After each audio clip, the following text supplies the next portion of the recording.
এজের ব্লগে সকলকে অনেক স্বাগত জানিয়ে শুরু করছি আজকের রেসিপি। আজকের রেসিপি তালের রুটি। তালের রুটি খুব সহজ পদ্ধতিতে তৈরি করে আমি দেখাবো, আর খেতেও খুব স্বাদ হয়, নরমও হয়। কিভাবে নরম হবে আর স্বাদ হবে সেটাই দেখাচ্ছি। প্রথমে আমি আটার মধ্যে নিয়ে নিলাম যে তালের মাড়িটা, ওই তালটা নিয়ে নিলাম, আর একটু নুন দিয়ে দিয়েছি, আর চিনি পারলে দেবে, নালে না দিলেই ভালো। এরপর এটাকে সুন্দরভাবে তাল দিয়ে ভালো করে আমি মাখিয়ে নেব। তোমরাও ঠিক এইভাবেই তৈরি করবে, দেখবে খেতে খুব সুন্দর হয়।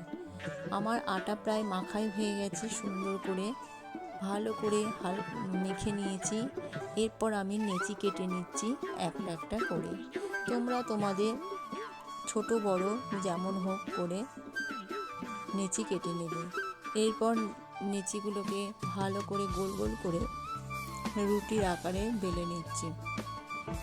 ভিডিওটি ভালো লাগলে লাইক, শেয়ার, কমেন্ট করতে ভুলবে না, আর বন্ধু হয়ে আমার পাশে থাকবে। আমার রুটিগুলো সমস্ত বেলা হয়ে গেছে। এরপর তাওয়ার মধ্যে আমি এগুলো একটা একটা করে সেঁকে নেব। ভালো করে সেঁকে নিতে হবে, যেমনভাবে রুটি করে। আমার প্রত্যেকটা রুটি খুব সুন্দরভাবে ফুলেছে, আর টেস্ট হয়েছে খুব সুন্দর। তোমরা এইভাবে করে দেখো, দেখবে খেতে খুব ভালো লাগে। এখানে কোনো তেলের প্রশ্নই আসে না, অতএব শরীর খারাপও হবে না, অথচ খেতে খুব সুন্দর।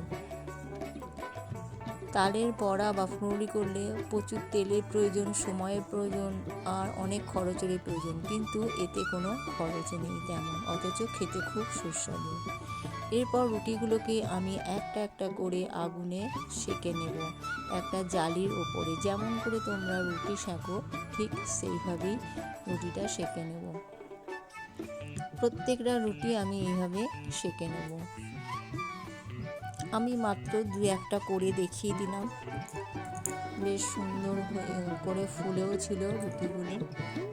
ভিডিওটি পুরোটা দেখার জন্য সকলকে অসংখ্য ধন্যবাদ।